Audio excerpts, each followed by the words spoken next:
醒醒，醒醒！我的血应该早已能压制毒性，难道他体内这东西并不是寻常的魔毒，不是魔域的奸细吗？怎么一次又一次被他反噬？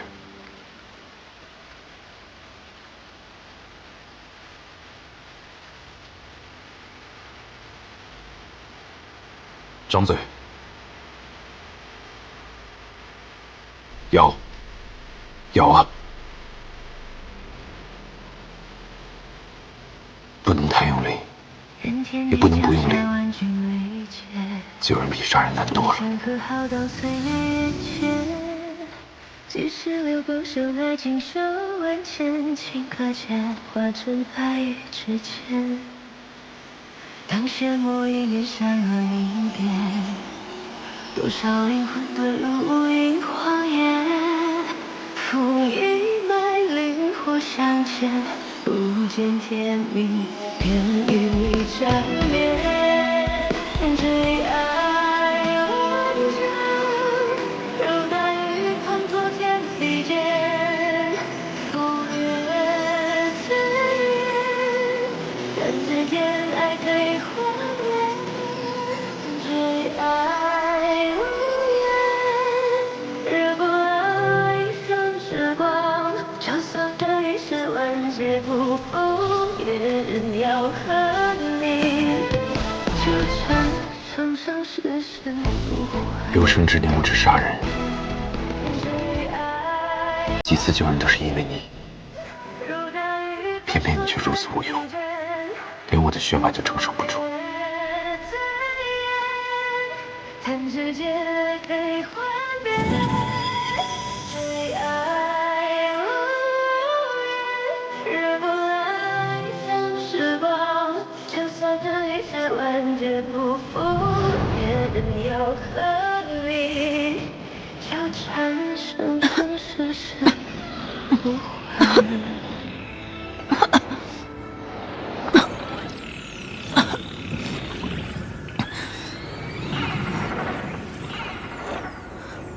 我这是在哪儿？好冷啊！周围怎么这么暗啊？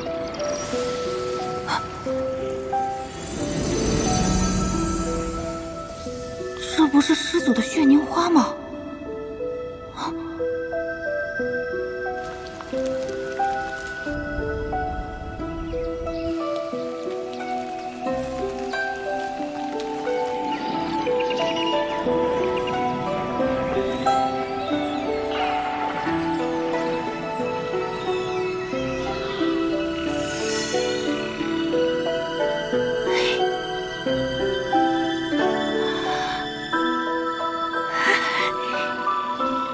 好久没有这么放松的感觉了。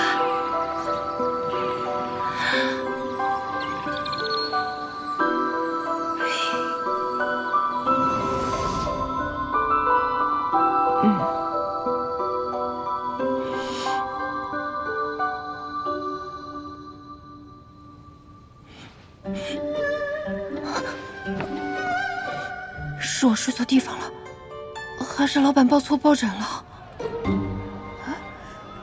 外面怎么那么吵啊？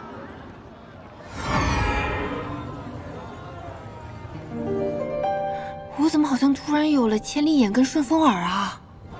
感觉动动手就能移山填海。老板，我好像变强。师祖，师祖，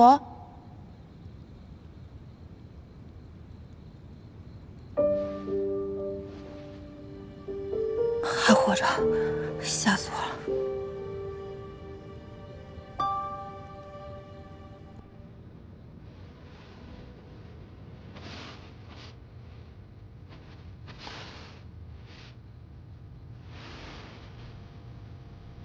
真难想象他这500年是怎么熬过来的。这道伤是新的。昨天晚上我肚子疼得差点要疼死了。好痛！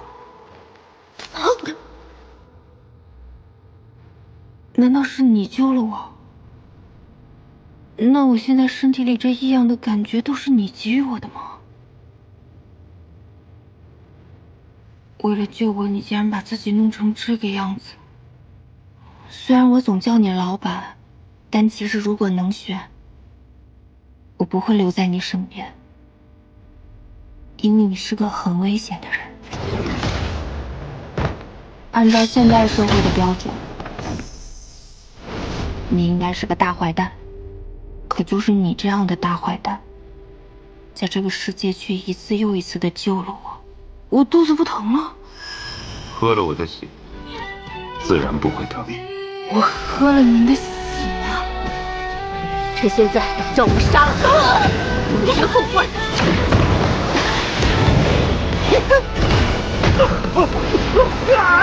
三圣山岂是你们能撒野的地方？这种伤对于修仙的人来说，不应该一下子就好了吗？可我看着胸口的伤，也没有好转的迹象啊。我的体质比较特殊，伤口很难痊愈。这种弱点您告诉我干嘛呀？告诉你又如何？这点小伤，又能奈我何？这个时候了，你还要比 king 人设呢？什么是 B King 人设？就是您这样的，老是一边开大一边吐血。看我受伤，你有些紧张。有吗？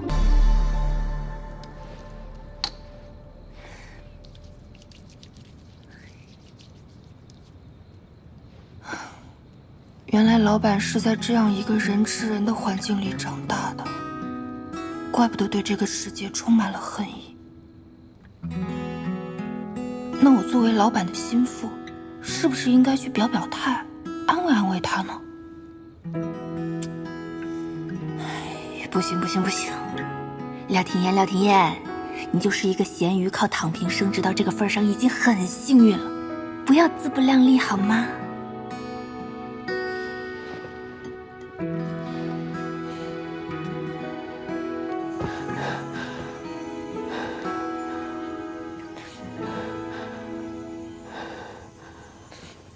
老板，您怎么来了？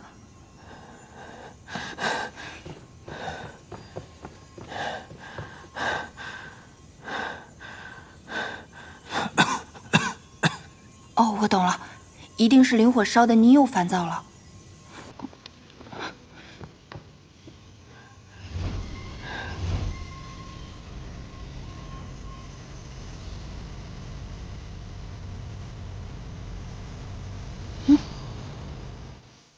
怎么回事？还这么烦躁吗？今天空调不管用了？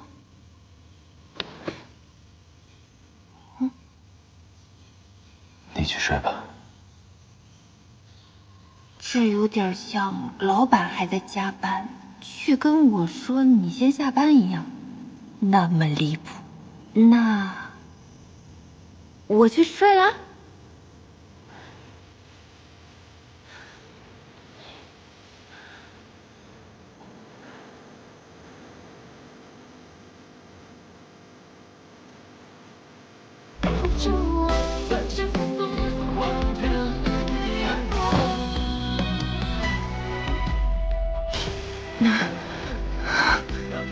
老板，你这样，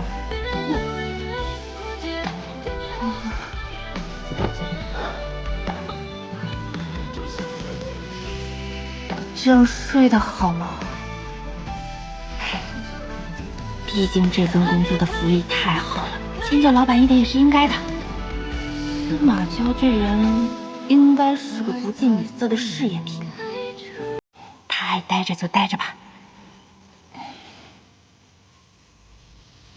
果真，它不仅能缓解灵火带来的灼烧，也总能莫名平息我的怒火。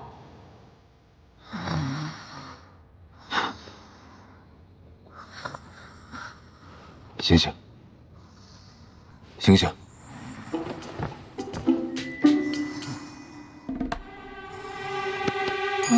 起来，不许睡了。请问有什么事儿啊，亲爱的老板？能不能体谅一下美人的暧昧之心？睡眠不足，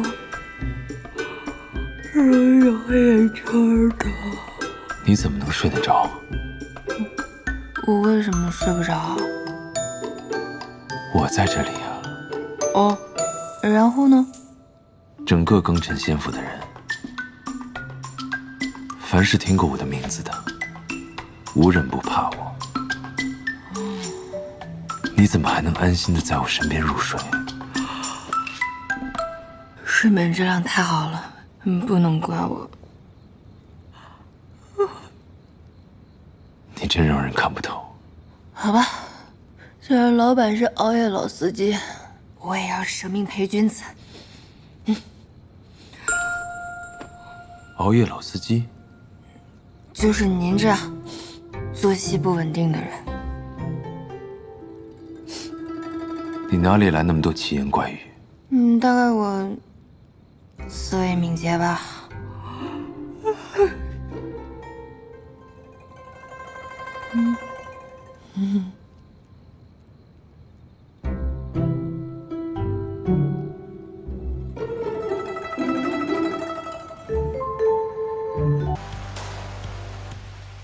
这里是天堂还是地狱啊？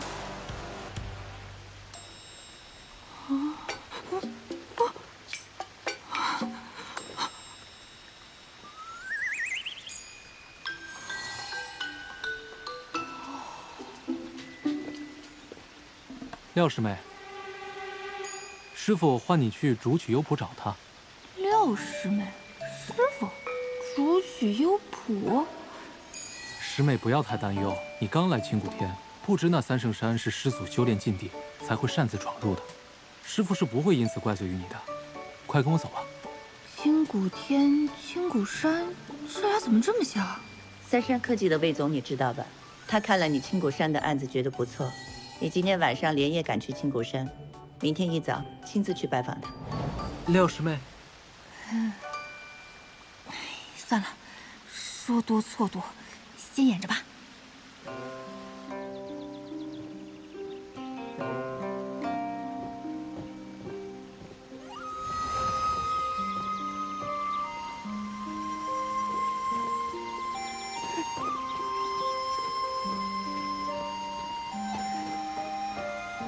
这难道就是传说中的修仙世界？师傅，廖师妹带到了。好，长青徒儿，你先去忙就是。是，徒儿先行告退。那我……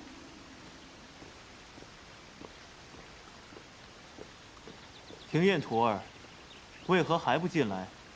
让为师探查下你灵府情况。看来我这个身体姓廖名庭燕。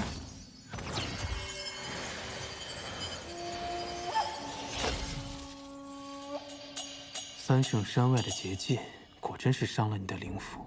灵府？那个是啥呀？灵府是一个人最隐秘的地方，神识、神思、神魂都在其中。说的什么啊？怎么都听不懂啊？若是伤了灵府，便会像你这样意识混沌，胡言乱语。既然你已忘却前尘，那为师便来告诉你，这里是青谷天庚辰仙府下四时之宫的一个小门派。你已拜入我青谷天门下3月有余。这次叫你过来，是为师马上要带你出发，参加选拔。不是吧？这神仙世界怎么也还要卷啊？这你都忘了？庚辰仙府里辈分最高的那位师祖慈藏道君，马上就要结束500年的闭关了，所以师掌门和8大公主想挑选一些资质好的弟子进山，照顾师祖的日常起居，跟随师祖潜心修炼。你不必担心，我们青谷天不过是凑数罢了。那我就是个分母嘛。行，只要活着，什么都好说。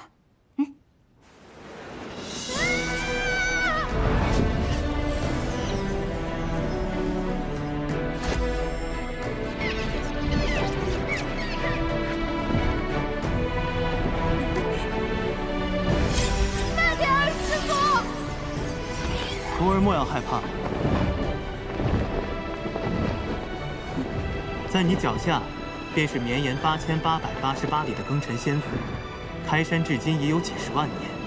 最初建立庚辰仙府的始祖，乃至后来每一代的掌权者，皆姓司马。如今，庚辰仙府的最后一位司马，便是这位即将出关的慈丧道君。哦，看来这位师祖在你们这里是那种说一不二的大人物啊。师祖，自然是最德高望重的。整个庚辰仙府，就是因为师祖才得以拥有充沛的灵气。至于师掌门，他是内府的掌权者，时时历代负责侍奉、守护司马一族。而内府又分为8大宫，8大宫下面，则有着我们这些小门派。咦，师傅，既然师祖已经出关了，他为什么不出来，还要选人进去啊？这个嘛，为师也不是很清楚。兴许是师祖喜爱清静，不愿出山吧。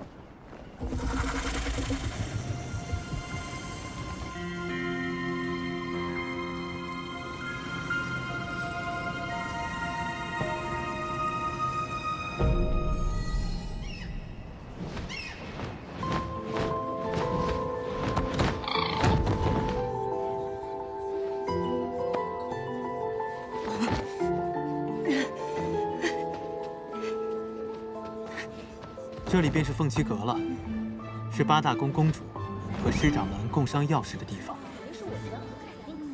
这不就是海选吗？不知道师祖喜欢什么样的弟子？师祖当然喜欢资质好、修为高的弟子。他们都展示什么才艺啊？莫要在意输赢，平常心应对就好。我心态好着呢，放心哈。为时不早了，你快进去吧。再等等，我都习惯了，踩点进来。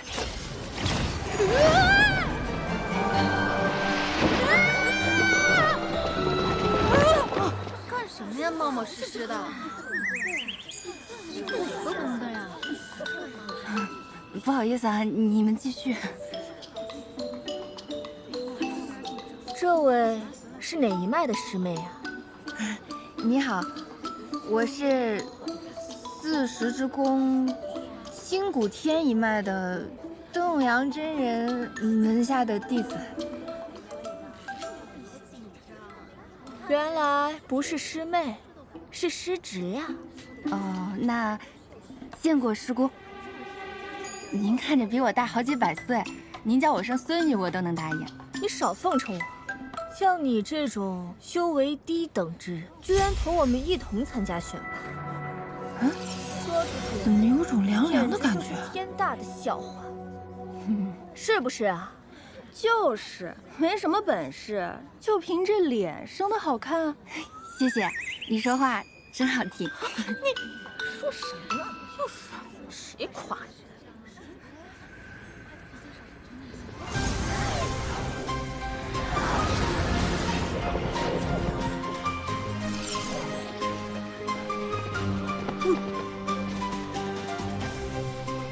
恭迎各位公主、师掌门。今日，各位公主们将从在场的众弟子中挑选100人，进山侍奉师祖，照顾师祖起居，伴其修行。选拔正式开始，众弟子只需静心盘坐，打开天灵，静候佳音。是。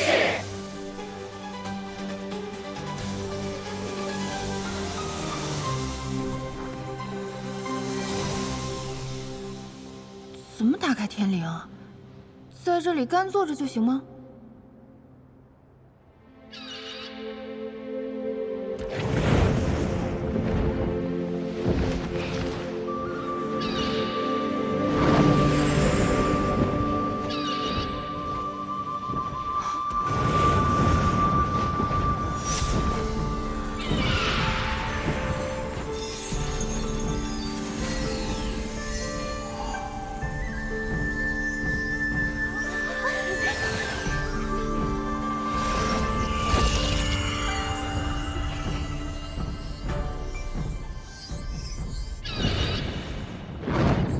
我不是来凑数的吗？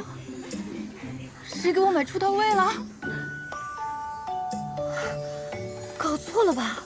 我没有中选，这个三灵根的废物怎么选上了？我这个废物也想问呢。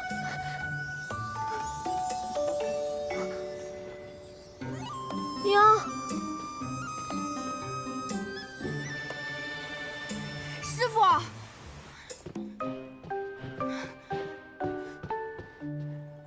庭燕徒儿，听闻你竟中选了，为师甚是欣慰，与有荣焉呐！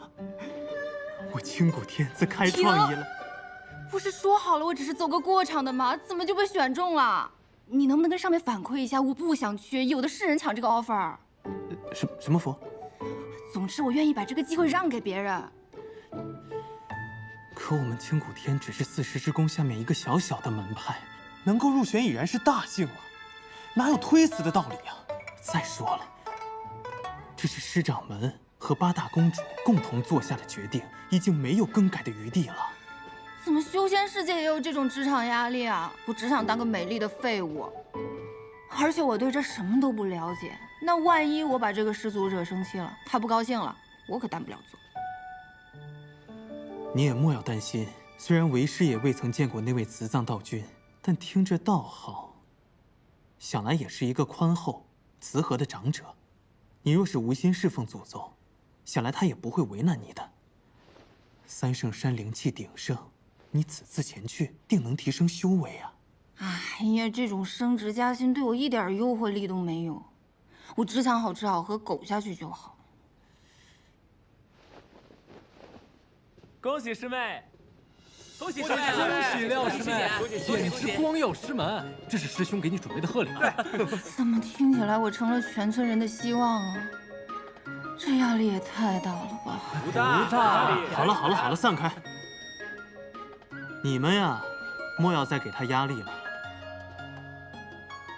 庭燕徒儿，你能入选，已为我清谷天增色不少。毕竟，你也不是什么高修为的弟子，又不愿意侍奉师祖。想来要不了多久，他便会遣你回来。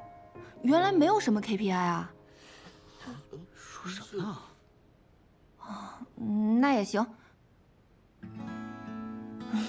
算了，反正现实是回不去了。暂时远离一下牛马生活，好像也还行。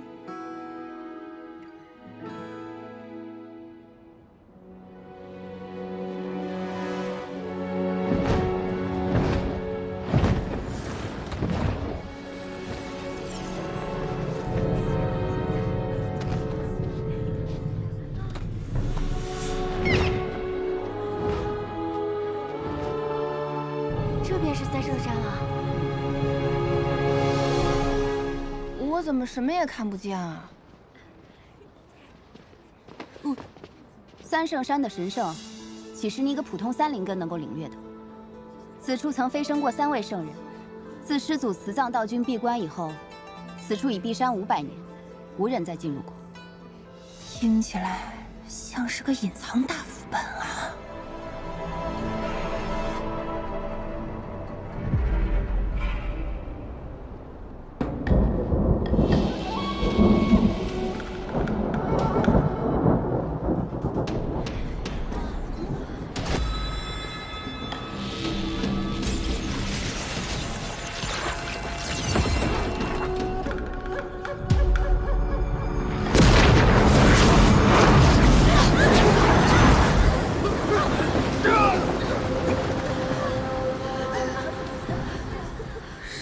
情况？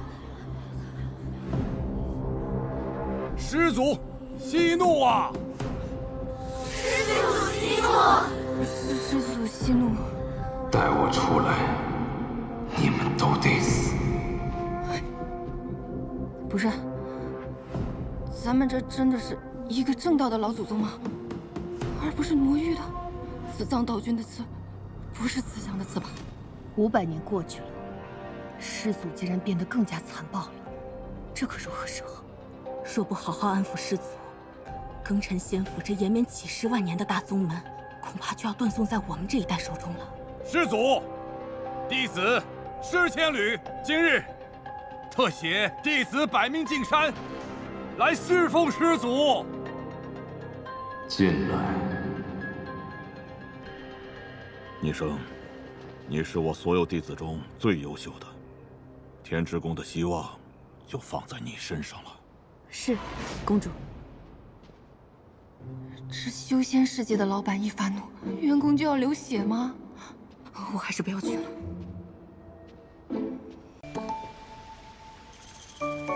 有人吗？嘿，这儿不错哎，地势不高，离中心塔不近，不会有同事来串门儿。在这儿铺一床厚被子，豪华大床房。哎呀，阳光也这么充足，比我之前租的房子不知道要好多少呢。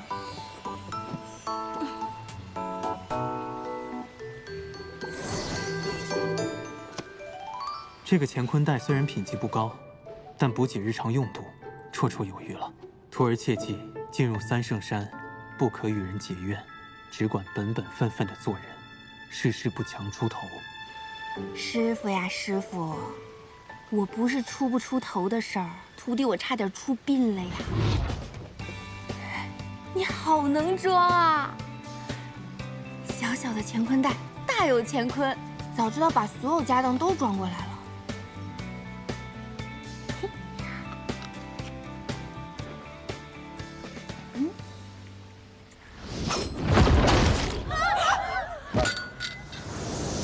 这儿还有个胆子更大的。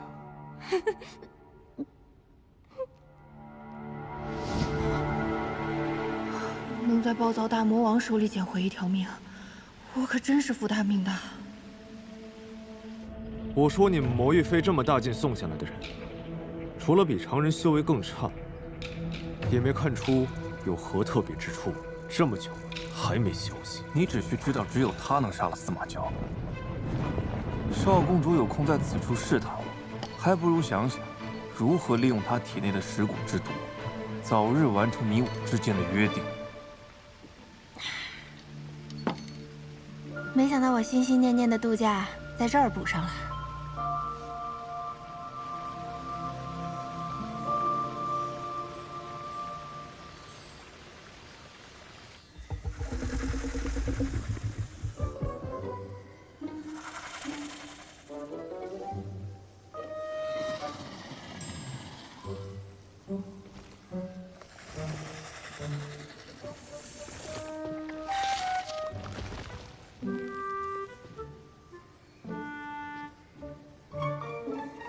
他竟是在睡觉。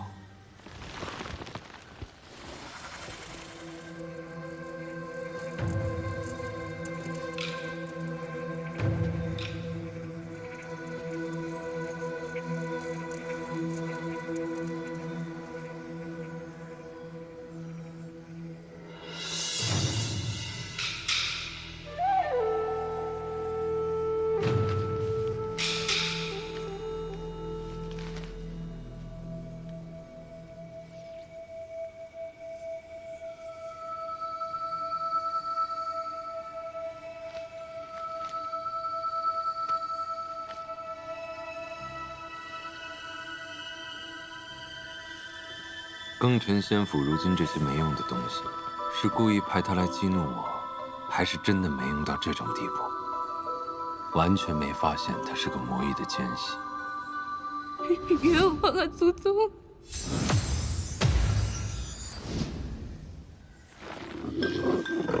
蠢蛇，我怎会因一个区区魔域之人而头疼？分明是我身体里的灵火在作乱。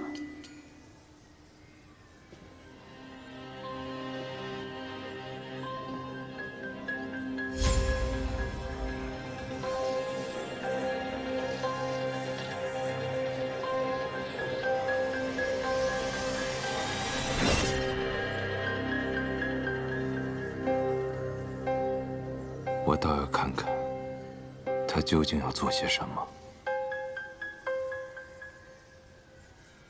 他怎能睡得这么沉？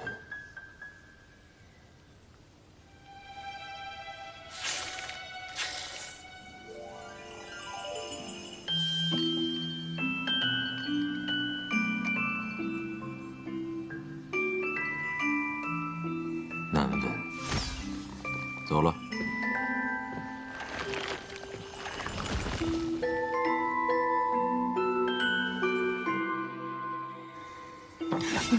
闹钟怎么没响呢？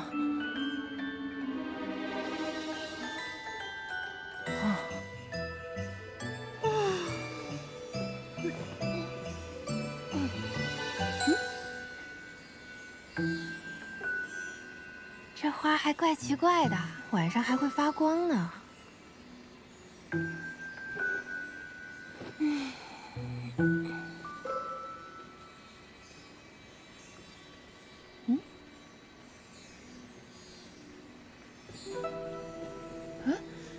那不是前几天被师祖打飞的妹子吗？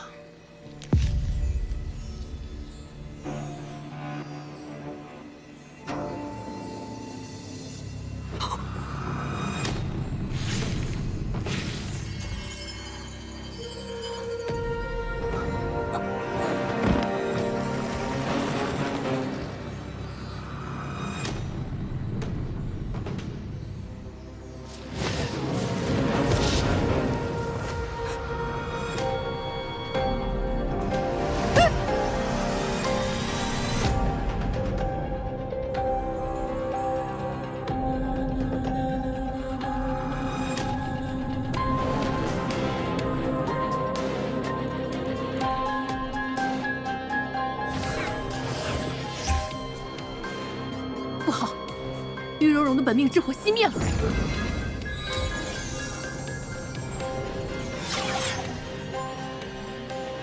喂！还好，他的魂魄还未散去。公主，我不是嘱咐过你事事小心，怎么这就死了？我死了，我就是看到师祖那里种了好多花，我想摘一朵，然后就到了这里。难道是日月幽潭？月公主，还好，仙府弟子都有一次脱生的机会，你还是早点做准备，送他去脱生吧。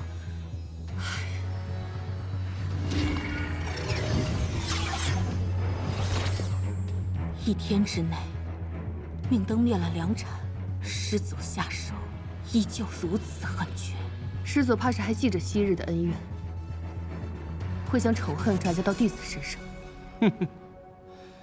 你以为他会在乎这些弟子吗？他心里还记着与八大宫的旧账呢。当初我们的父辈……好难受呀！好难受！师祖，我好难受呀！师祖，师祖，把我身体里的这团火拿出来！师祖，忍一忍，把血放出来就好多了。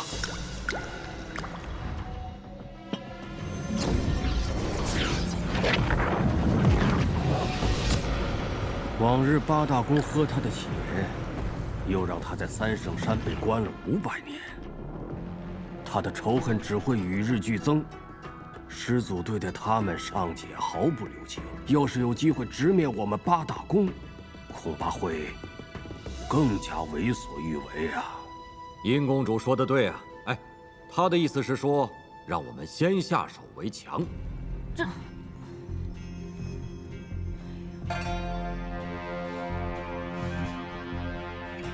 师祖有灵火在身，其实力远超各位。如果此时贸然挑衅师祖，怕是最后也落得一个惨死的下场。如今师祖虽已练出灵火分身，但三圣山封印尚且稳固，师某还恳请各位切勿轻举妄动。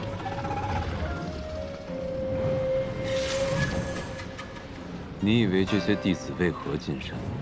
不过是受了庚辰仙府那些老东西的命令，来涂抹我的血跟命。他们都不敢进山，那个人却大摇大摆地来我这儿放松身心。等会儿，师祖，你在监视我？没有，我是个斜眼，我在看那边。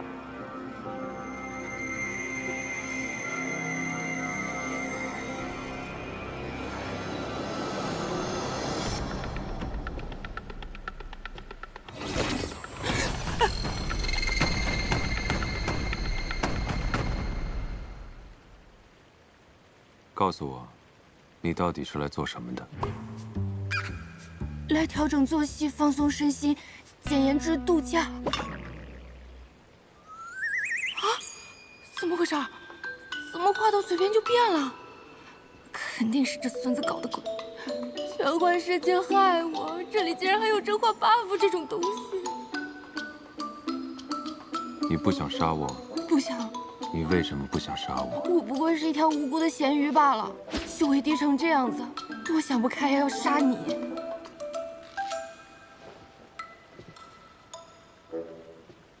当真如此？不然呢？你是不是有什么被迫害妄想症？脑子有问题啊！我死定了，这个 buff 太害人了。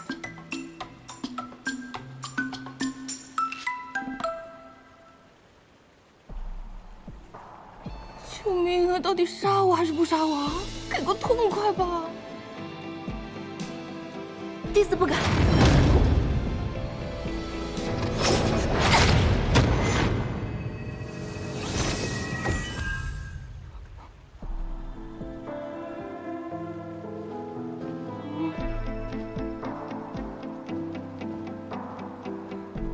这师祖是闭关闭太久，精神出问题了吧？不是。庚辰仙府一开始方向搞错了呀，送什么弟子进来侍奉？我看应该送医生进来给他治治脑袋。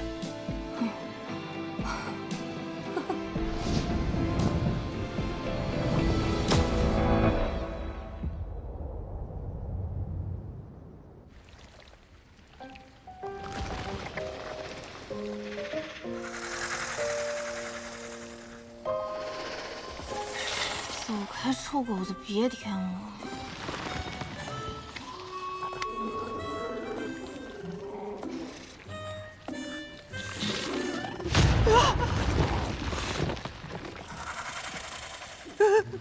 说兄弟，我细胳膊细腿的，你饶了我吧！你吃了我反而塞牙。你想喝这个？早说嘛！您请哈。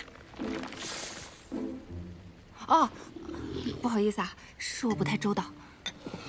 其实说起来，这也算是我清谷天的特产。只要有这青灵竹在啊，就会源源不断的生出青灵叶来。我平常都拿它当奶茶喝，没想到您也好这口啊。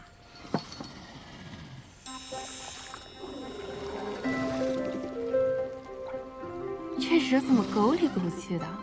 能把一条巨蛇养成忠犬，祖宗不愧是祖宗。哎，我这算是又狗了一天。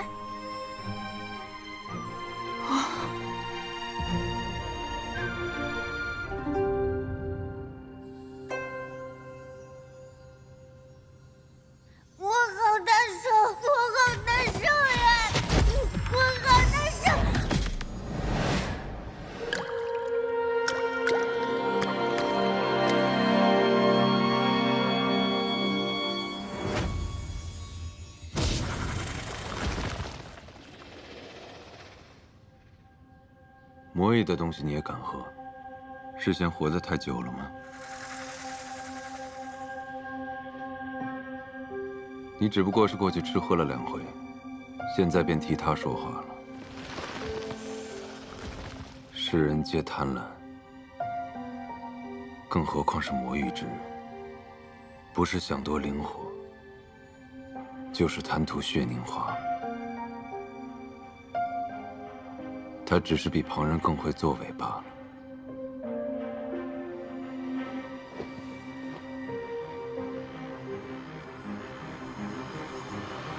逆生石谷，紫 A 月之宫的玉蓉蓉消失无踪，连尸体都没找到。这山里又只能进不能出，想回宫都不成了。师祖的脾性，谁也琢磨不透。先别乱。无论如何，我们活下去才是关键。如果我们当中有一人能够得到师祖的垂青，成为师祖娘娘，那我们天之宫便能一举成为8宫之首。司马娇果然如公主所言那般残忍无道，我们必须找出她的弱点，早日杀了他才是。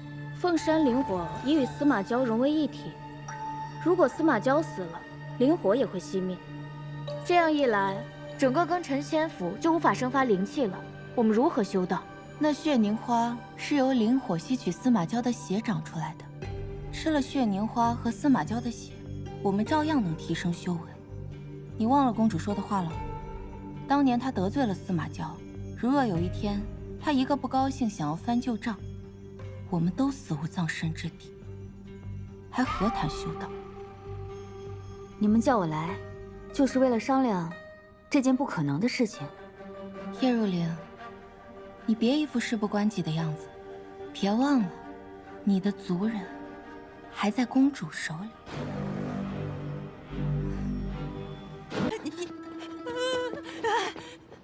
你诈尸啊！你竟然还活着，妹子啊！我是说，你没死啊？我当然没死，我无意冒犯师祖，师祖只是给我个教训，小惩大戒罢了。我一定会谨遵教诲，日后谨言慎行。师祖今日如何？哦，他呀，不行。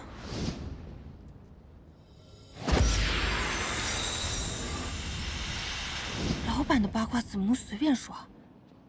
报告师姑，师祖一切都挺好的。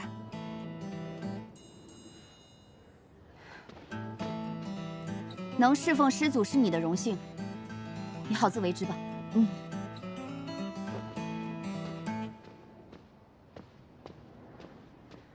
那看来这师祖说杀人是故意吓我呢。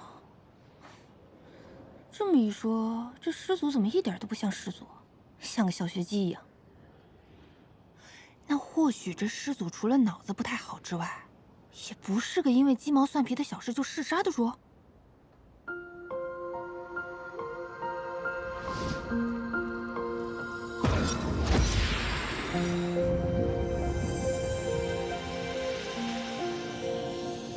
他既能替我缓解灵火给我带来的灼烧之痛，若他真的对我毫无贪念，的确能成为一枚好棋子。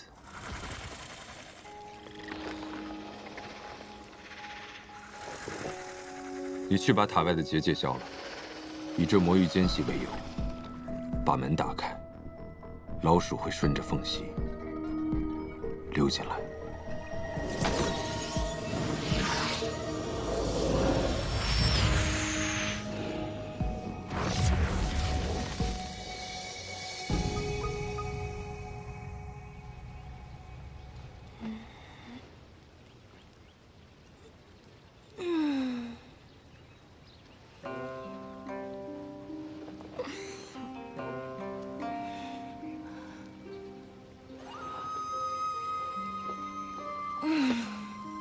至少不用上班打卡，睡得好舒服。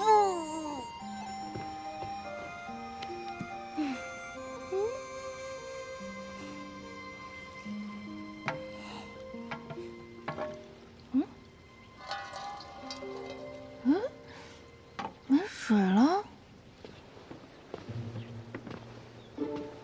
这名弟子似乎很得师祖喜爱，能够自由出入中心塔。是啊，不知道他有何特殊之处？难不成只有修为低才能接近师祖？谁知道呢？你怎么还没死？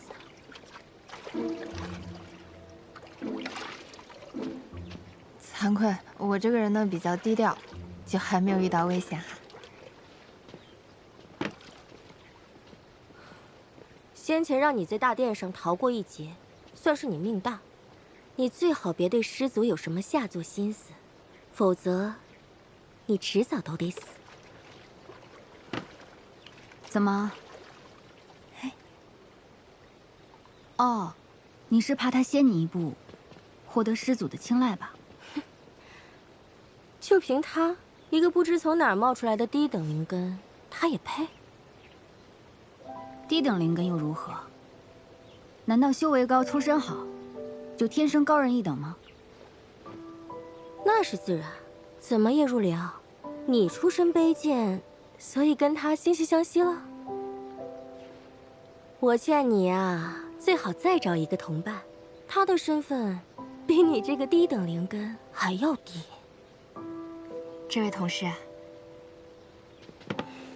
这位师姑，你觉得我是个废柴可以，怎么搞起人身攻击了呢？你仗着自己修为高，就欺负能力比你弱的人，是不是气量太小了？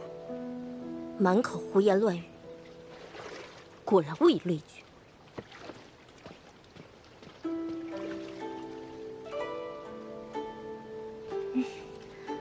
之前他们那么辱骂你，你都没有反击过，今日怎么愿意帮我出头呀？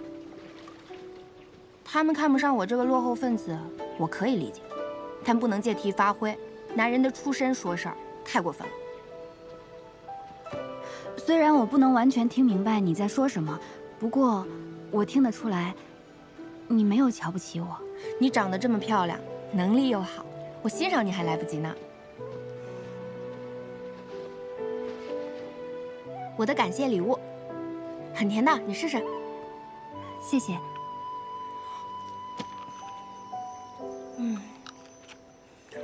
我真的越来越喜欢这儿了，又不用上班打卡，还遇到了好同事。虽然也会碰到那种爱搞职场斗争的内卷狂人，不过只要我不掺和，也能活到大结局。上什么卡？内卷？这些都是什么？我不是很明白。哦，你就当成我们清谷天独特的说话方式好了。哦，这样。你真的对师祖无所求？我这个人没有什么好奇心和好胜心的，我只想舒舒服服的苟住。就是活着，每天一觉睡到自然醒，吃好睡好。真的吗？那些仙门自诩修仙济世，心系苍生，实则个个都暗藏着肮脏的欲望。而你不一样，你虽然受人欺辱，却还能寻得自在，回归本心。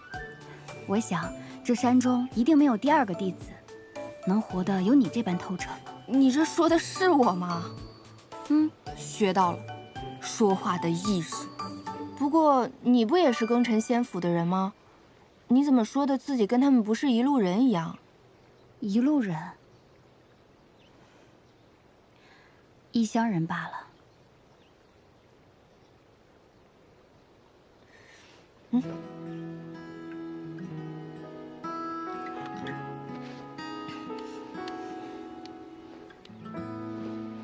以后我们就是姐妹了。好。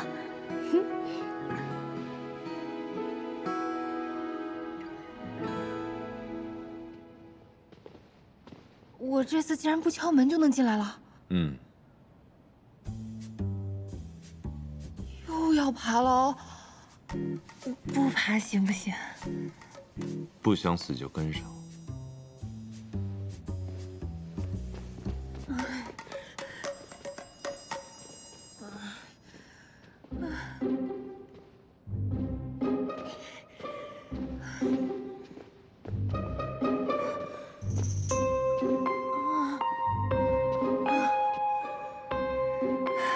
这上班路途太艰辛了，没有保障又不给工资，比资本家还黑。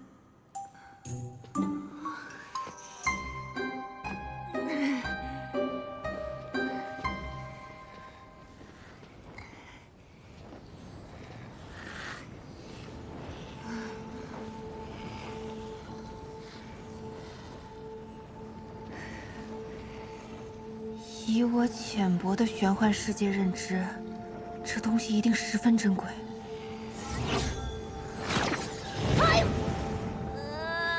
老板，你听到小孩的哭声了吗？你每日过来，给这东西浇水，它一旺盛，我便烦躁，想杀人。你认真的吗？这个花上面顶着火焰，不会浇灭吗？要能浇灭它，也是大功一件。跟我走。哦。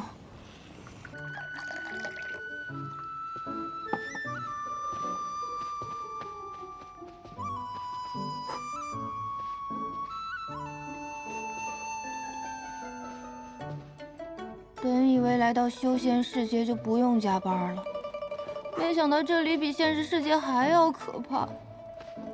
我们那里不加班，大不了就丢工作；在三圣山不加班，可是要丢命啊！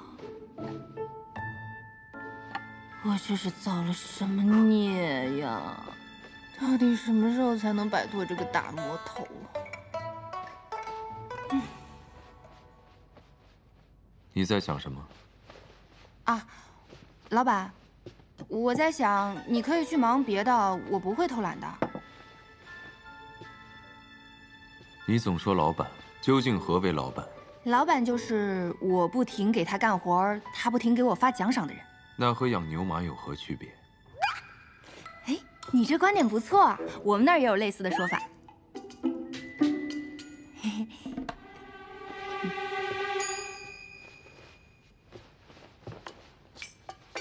你为何不用术法做事？你本就修为不高，才堪堪炼气，而炼气之上还有筑基结丹、元婴化神、炼虚合体、大成渡劫，这辈分也是最低的。兴许是那选人的仙官一时出了差错，才会把这样的选拔机会给你。我修为好像很低，不太会用。之前脑子受伤了，很多事情不记得了。你喝了我的血，如今至少已经达到筑基的境界。我这就已经筑基了。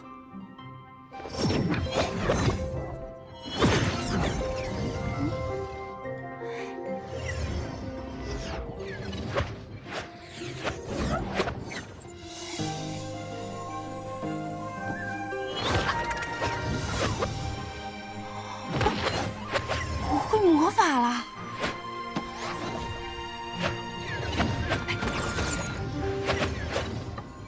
终于放弃掩饰自己的魔域身份了，多少坦诚了几分。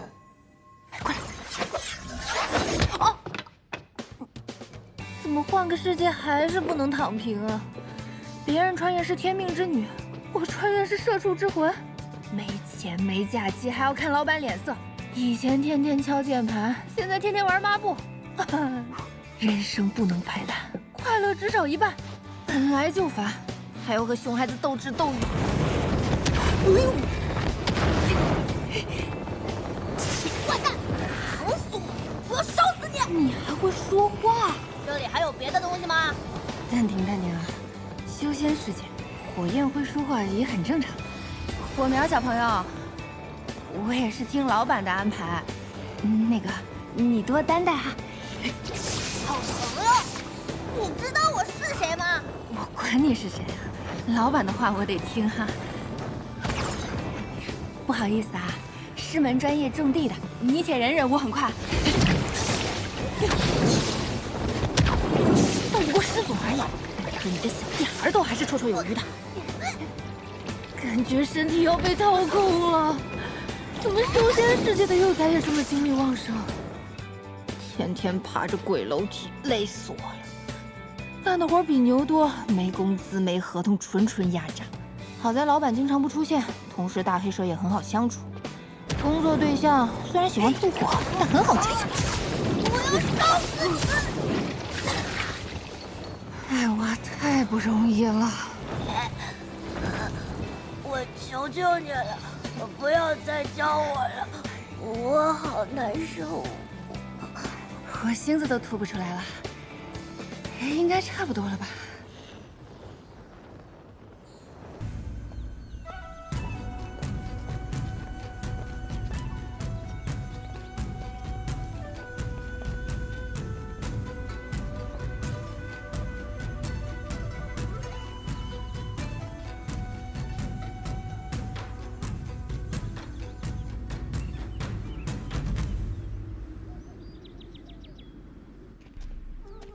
这次还需劳烦楚院长了。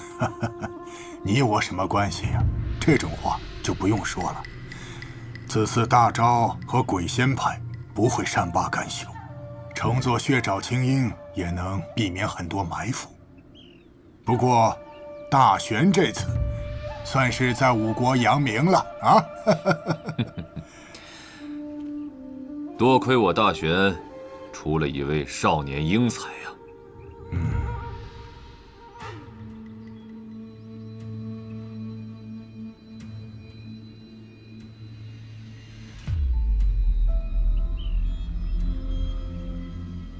这群废物凭什么用这种眼神看着我？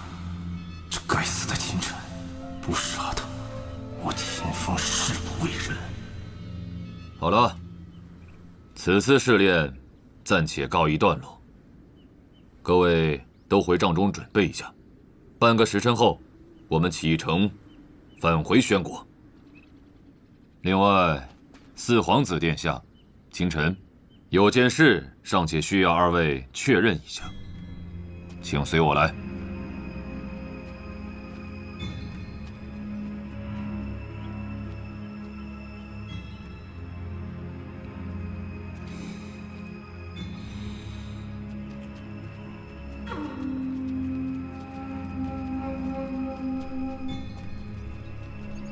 灵武王大人，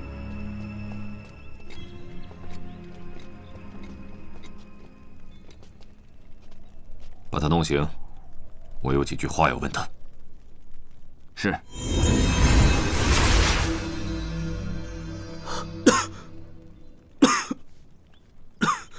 李清风，你好大的胆子，居然敢对四皇子下此毒手！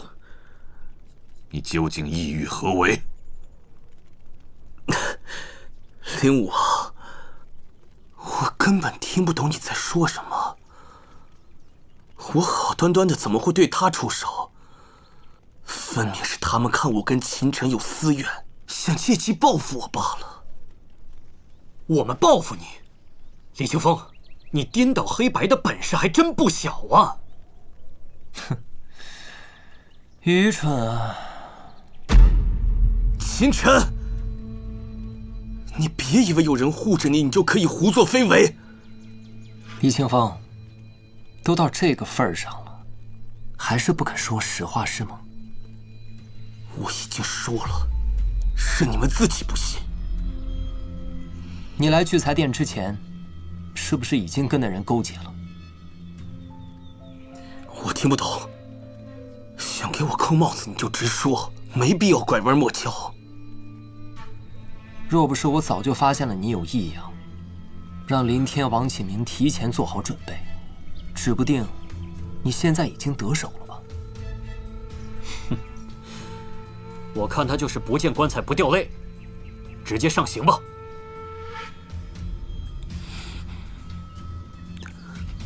李清风，你好歹也是武安侯世子，就算你不顾自身安危，难道你还要置整个武安侯府于不顾吗？你可知谋害皇子，乃是灭九族的重罪。如果你肯说实话，供出你的幕后主使，我可以考虑向陛下请命，对你从轻发落。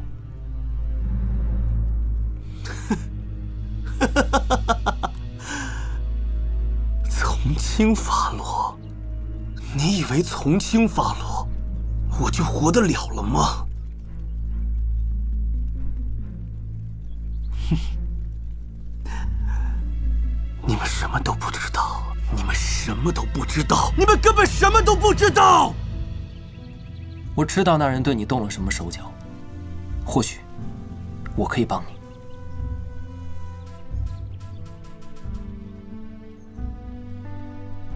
你能帮我？当然。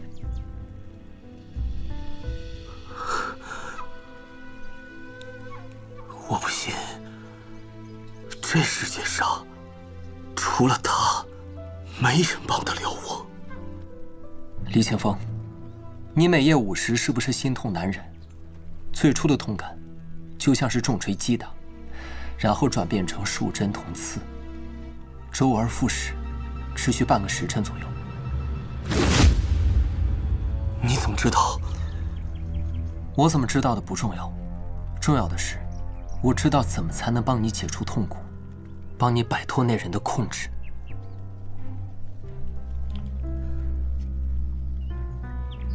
怎么样？现在肯说了吗？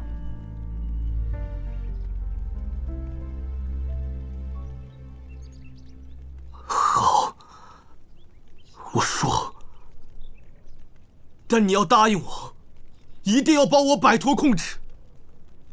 你现在还有选择的权利吗？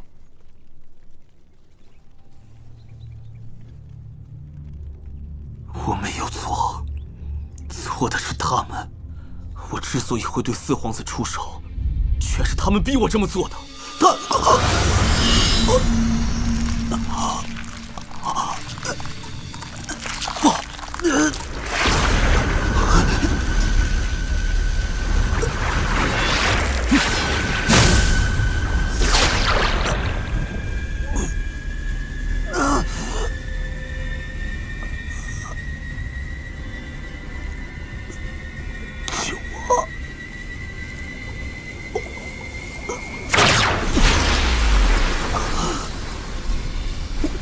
我不想死。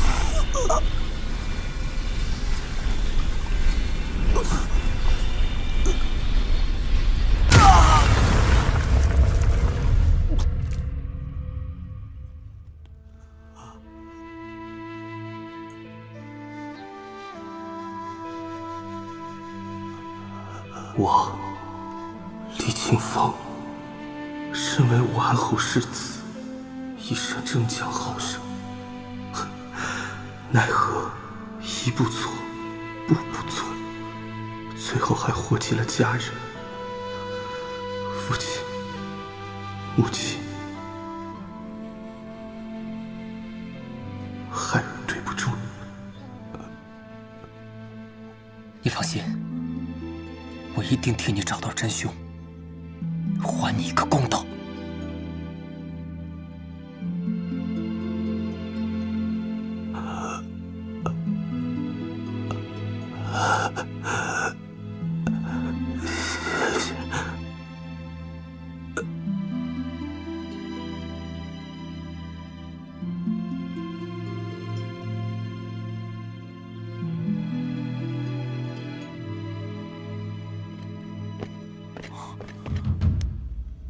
不，他死了！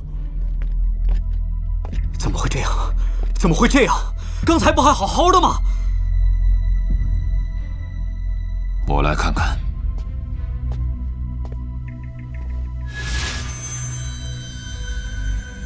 能在这么短的时间内发动李清风体内的禁制，除非……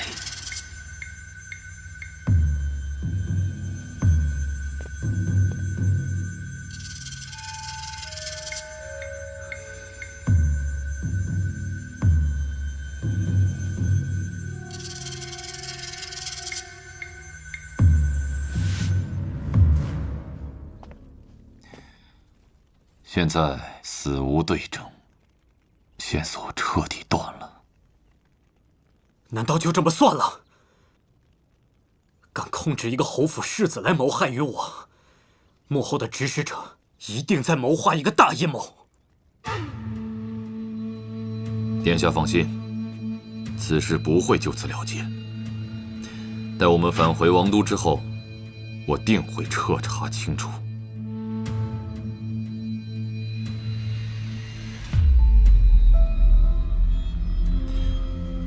清晨，刚才你说你可以帮他解除控制，难不成你对控制之术也有所了解？在下只不过是有幸看过一本古籍，略懂一二，了解谈不上。原来如此。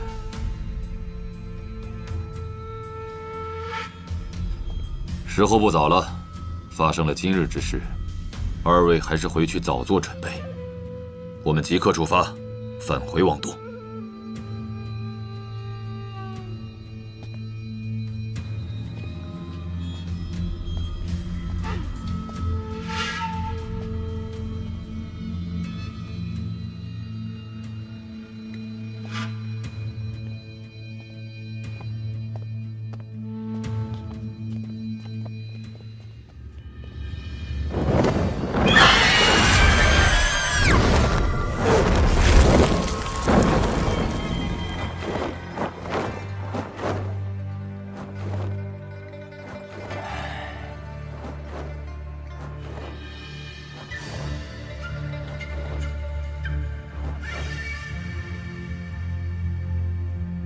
尉迟长，你我就这么让玄国的人都走了？唉，那能怎么办？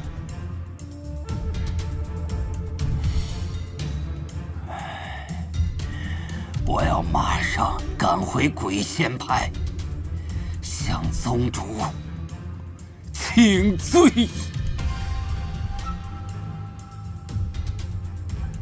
三皇子殿下身陨，我也要回去禀告陛下。唉，真是可恶！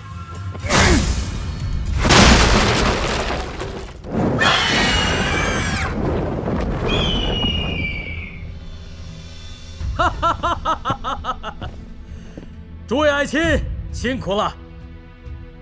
此次五国大比出世，诸位爱卿保家卫国，扬我大玄国威，朕重重有赏。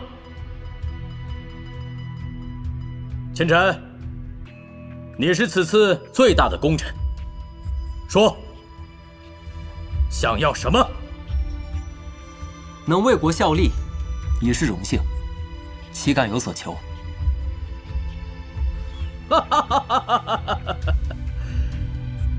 好，好！大玄有你们这些少年英才，大玄何愁不兴？秦晨，朕封你为千户侯。林天、王启明，朕封你们为百户侯。其他人等皆有封赏。谢陛下。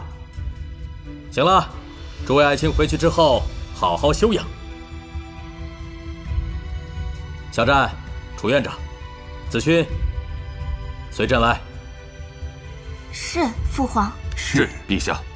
哈哈哈哈哈哈哈哈！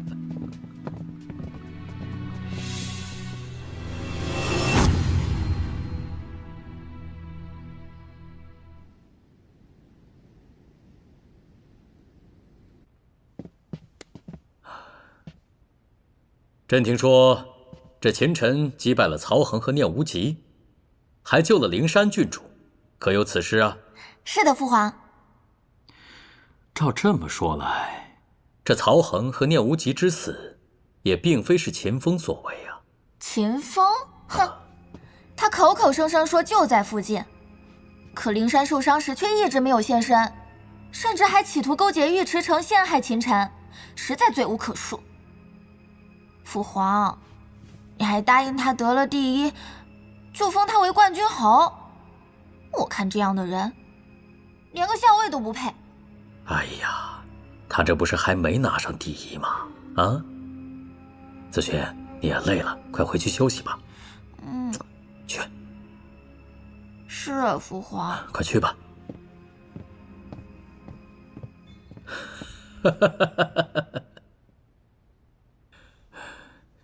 小战，你觉得这个秦晨如何呀？回禀陛下，臣觉得他倒是一个有情有义之人。朕怎么觉得这个秦晨把这秦风玩弄于股掌之中啊？且不论他们兄弟关系如何，此次五国大比，若非秦晨，陛下，恐怕我大玄子弟是要损失惨重。是啊。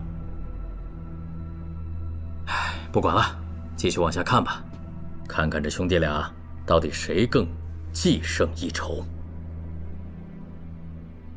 真没想到，这个李清风竟敢忤逆犯上，竟然想谋害皇子和公主。陛下，臣本欲从这李清风的口中审出幕后主使，却不想这李清风竟暴毙当场。当时这现场都有什么人？回陛下，有臣、四皇子、严将军，还有秦晨。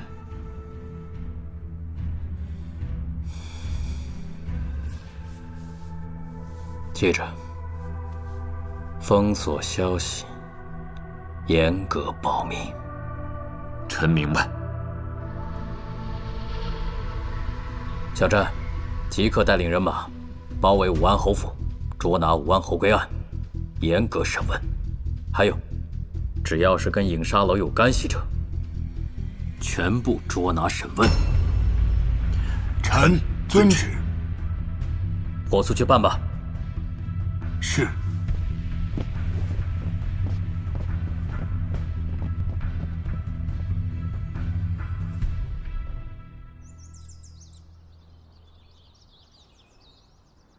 你们都听说了吗？我大玄获得此次5国大比初考第1，名震5国。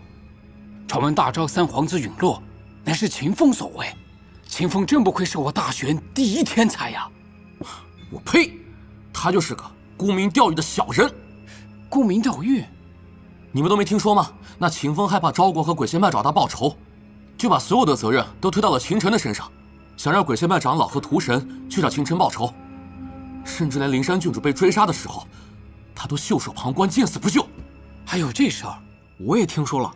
这秦城和赵灵山郡主在和曹恒、念无极大战时，秦风却偷偷地躲在一旁观望。等到双方都重伤之后，秦风这才暗中偷袭，击杀2人，捡了个便宜。而且我还听说，此次我大玄国能在比武之中获得如此成绩，也多亏了秦晨。那秦晨也是，明知道秦风在背后搞鬼，在关键的时刻居然还站出来为秦风讲话，差点死在了昭国尉迟诚的手中。唉，真是重情重义啊！本来以为秦风他是什么英雄，现在看来和秦晨比，天上地下。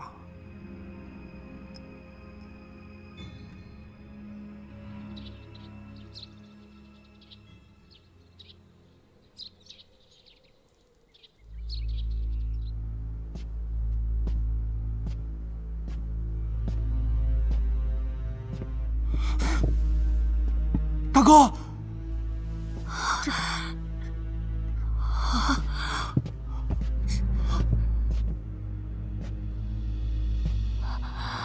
风儿，你这是怎么了？都是那该死的秦晨。秦晨，又是秦晨！娘，娘，娘！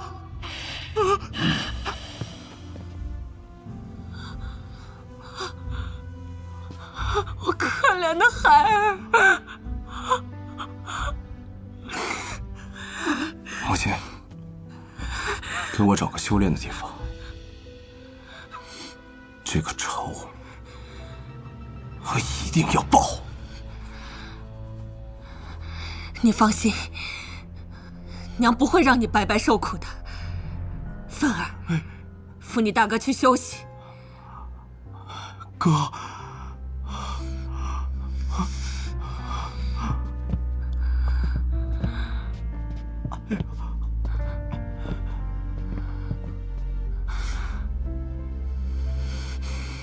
秦晨、秦月池，我不会让你们好过的。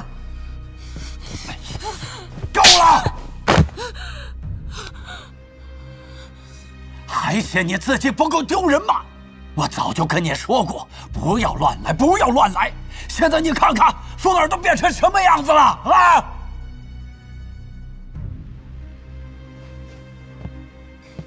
秦远红，你还好意思说？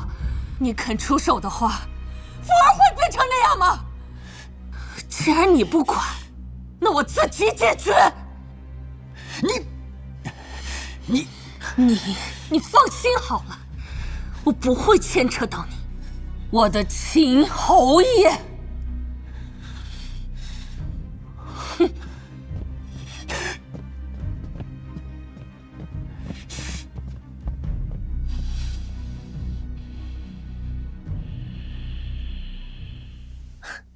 娘，是秦风想要算计孩儿，孩儿只能将计就计，坊间的重创。来，只要你平安归来就好，娘不求其他的。你爹曾经也是天纵之才，是一个响当当的人物。娘，我爹他到底是谁？现在在哪儿？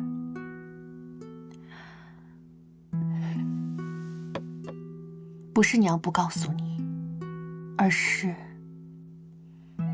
他不知道你的存在。说你知道的太多，对他，对你，都不是一件好事。那他就把你一个人扔在这儿，10多年都不回来？你不要这么说你爹，他是有苦衷的。娘不怨，不恨，只要看着你平安喜乐，娘就心满意足了。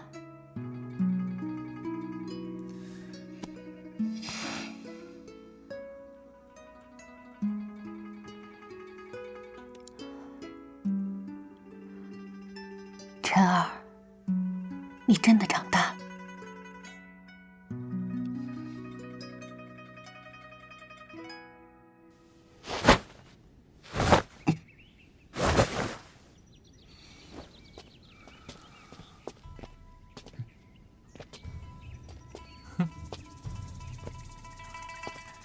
你们怎么来了？我们俩来找你讨教讨教。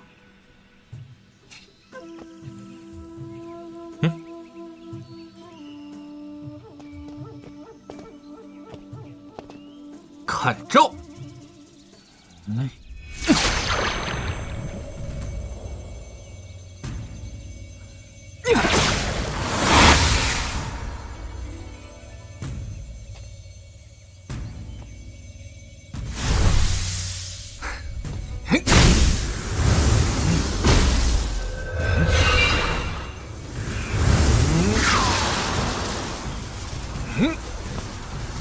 陈少，小心了！呀！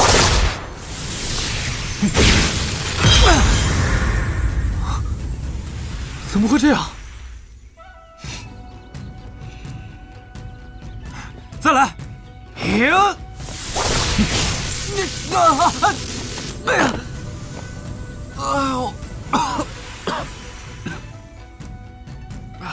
王启明，你想的话可以一起。我可以吗？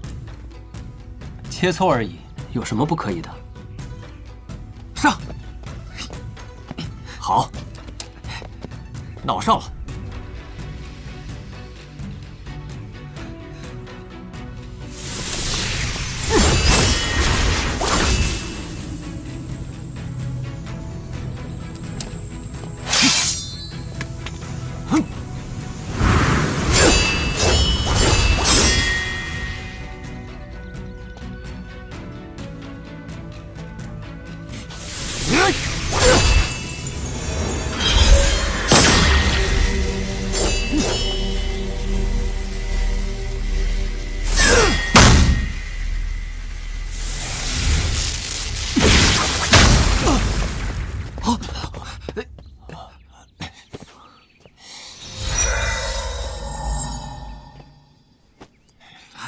不打了，不打了，不打了，不打了！我们俩根本就不是你的对手啊！哎呦，这个是可以召唤血雾的灵髓晶，给你们使用，它可以帮你们2次淬体，届时你们的实力可以突飞猛进。陈少，你说的是真的吗？我什么时候骗过你们？这次5国大比出现了李清风的事情，我怀疑我们大玄国有危机存在。你们抓紧时间将实力提升上来。走，跟我去趟丹阁。走。等我一会儿。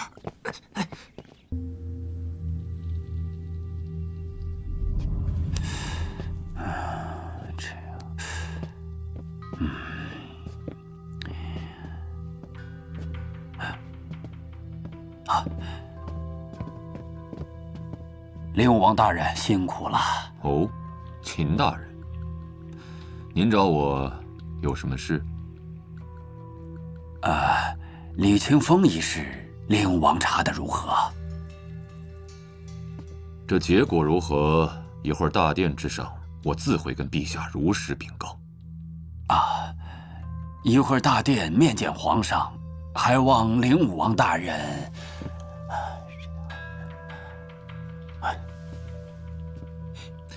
秦大人，您放心，我萧某人答应的事，断然不会食言。多谢，请。